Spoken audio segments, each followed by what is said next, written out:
प्रिय साथियों नमस्कार। आप लोगों के लिए एक बेहतरीन न्यूज लेकर आया हूं।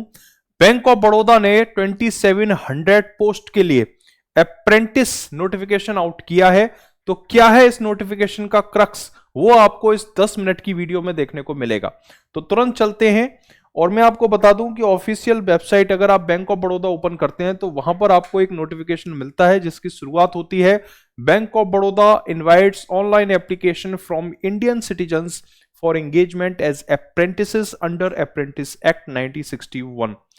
तो सबसे पहला सवाल ये कि भाई वैकेंसी किस स्टेट में कितनी है। तो मैं आपको बता दूं कि ये state wise category wise vacancy का एक टेबल आपके सामने है, जिसमें Andhra Pradesh 38, Assam 21, Bihar 47,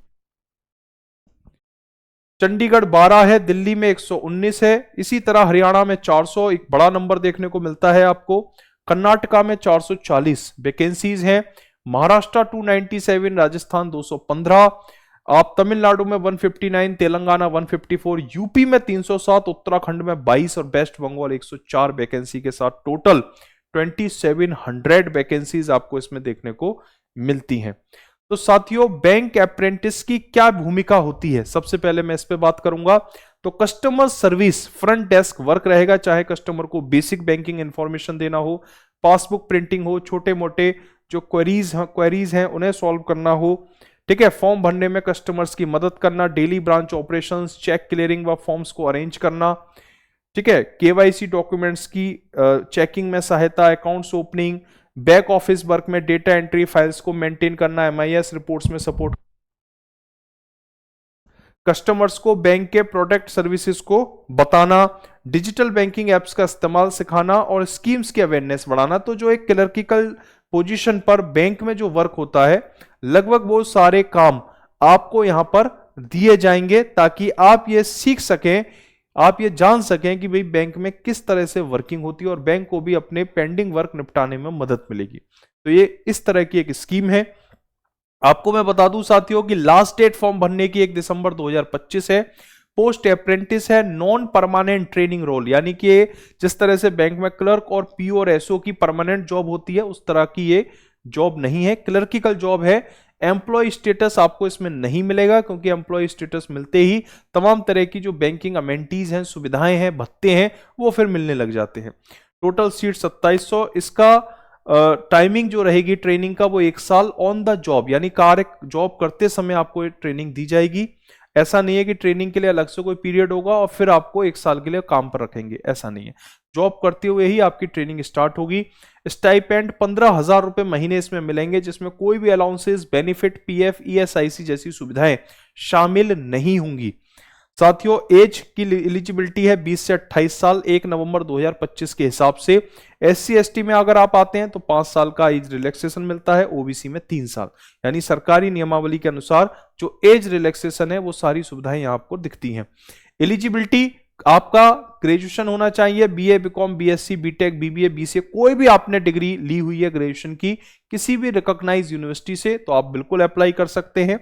registration requirement, apply करने से पहले एनएटीएस, एनएपीएस पर रजिस्ट्रेशन करना अनिवार्य है। गूगल पर जाएं, एनएटीएस सर्च करें, एनएटीएस पोर्टल पर रजिस्ट्रेशन करें, फिर बैंक ऑफ बड़ौदा की वेबसाइट पर आकर फॉर्म को फिल करके अप्लाई कर सकते हैं। कैसे होगा सिलेक्शन? पहले ऑनलाइन एग्जाम होगा, फॉर्म अप्लाई करेंगे, ऑनलाइन एग्जाम होगा, डॉक्यूमेंट को वेरीफाई किया जाएगा, फिर होगी लोकल लैंग्वेज टेस्ट, यानी आपने जिस स्टेट से फॉर्म फिल किया है उस स्टेट की लोकल लैंग्वेज आपको आनी चाहिए। रीडिंग, राइटिंग, स्पीकिंग, अंडरस्टैंडिंग, ये चारों तरह से उस भाषा की समझ आपको हो। अगर आप यूपी के हैं, कर्नाटक के लिए अप्लाई कर दिया तो कन्नड़ भाषा आप लिख भी सकें, बोल भी सकें, समझ भी सकें और उसको प्रॉपर तरह से डिक्टेट भी कर सकें, स्पीक भी कर सकें, ये सारे फैक्टर्स की जांच होगी। लेकिन इसमें एक बात और मैं बता दूं, एग्जाम पैटर्न पर पहले चर्चा करते हैं, फिर लोकल लैंग्वेज टेस्ट पर दोबारा से बात करेंगे। एग्जाम पैटर्न में 100 क्वेश्चन 60 मिनट में पूछे जाएंगे, कोई नेगेटिव मार्किंग नहीं है इसमें। जियो और फाइनेंशियल अवेयरनेस में 25 क्वेश्चन 25 नंबर, रीजनिंग और क्वांट कंबाइंड आएगी, 25 सवाल 25 नंबर, कंप्यूटर 25 सवाल 25 और इंग्लिश में भी 25 क्वेश्चन 25 नंबर के लिए पूछे जाएंगे। इस तरह 100 सवाल 100 नंबर के लिए 60 मिनट की टाइमिंग और कोई नेगेटिव मार्किंग इसमें नहीं होती है। क्या रहता है पेपर का लेवल? तो बिल्कुल क्लर्किकल लेवल का एग्जाम इसमें पूछा जाता है। साथियों लोकल लैंग्वेज टेस्ट में अगर आपने 10th या 12th में लोकल लैंग्वेज पढ़ा है तो फिर आपको टेस्ट देने की जरूरत नहीं। जैसे मैं यूपी से हूं और मैंने 10th में हिंदी एज अ सब्जेक्ट पढ़ा है, यूपी की लोकल लैंग्वेज हिंदी है, तो फिर मुझे लोकल लैंग्वेज टेस्ट से छुटकारा मिलता है और मैं सीधे रिटन के बाद मेरा डॉक्यूमेंट वेरिफिकेशन होगा और फिर ज्वाइनिंग। एप्लीकेशन फीस की अगर हम बात करें तो जनरल ओबीसी ईडब्ल्यूएस में 800 रुपए, पीडब्ल्यूडी में 400, एससी एसटी में कोई फी नहीं लगेगी इसमें। एग्जाम सेंटर कैंडिडेट अपने स्टेट के अंदर 3 केंद्रों को चुन सकता है।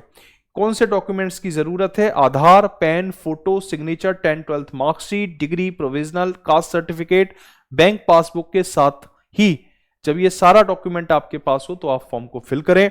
इंपॉर्टेंट रूल, अप्रेंटिस कोई जॉब गारंटी नहीं, यानी एक टेम्पररी जॉब है।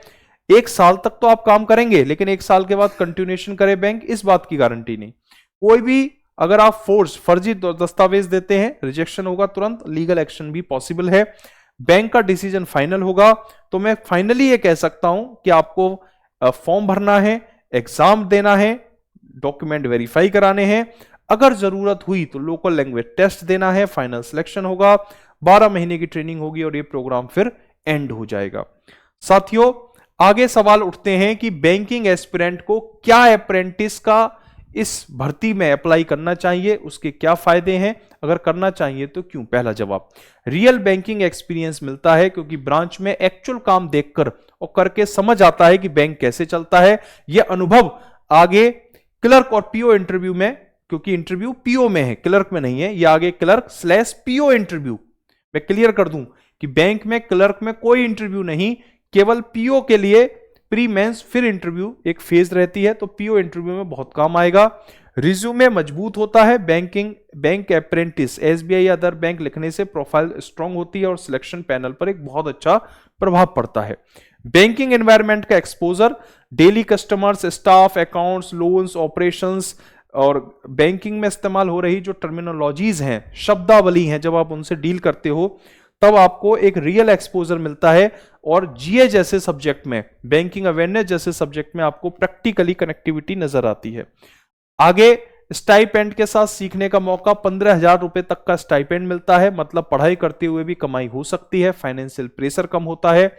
इंटरव्यू में एक बड़ा एडवांटेज है कि अगर आप पीओ, ठीक है, यहां मैं कहना चाहूंगा कि ये जो इंटरव्यू है बेटा, पीओ इंटरव्यू, राइट, तो पीओ इंटरव्यू में जब एस्पिरेंट बताता है कि वह अप्रेंटिस रहा है तो पैनल आपको ज्यादा सीरियस, मैच्योर और एक्सपीरियंस कैंडिडेट मानता है, सिलेक्शन के चांस यहां पर बहुत बढ़ जाते हैं। ठीक है, इसी तरह से मैं आपको बता दूं साथियों कि लोकल लैंग्वेज किस स्टेट की क्या है, वो यहां पर आप एक टेबल के थ्रू देख सकते हैं। जैसे मैं बात करूं, उत्तर प्रदेश में लोकल लैंग्वेज हिंदी या उर्दू है, तेलंगाना तेलुगु उर्दू है, उत्तराखंड में हिंदी है, राजस्थान में हिंदी है। तो 1 दिसंबर तक आप इस फॉर्म के लिए अप्लाई कर सकते हैं, इस पोस्ट के लिए अप्लाई कर सकते हैं, और आगे जो भी अपडेट होगी एग्जाम की डेट वगैरह वो सब आपको बताया जाएगा। इस वीडियो में इतना ही। थैंक यू, जय हिंद।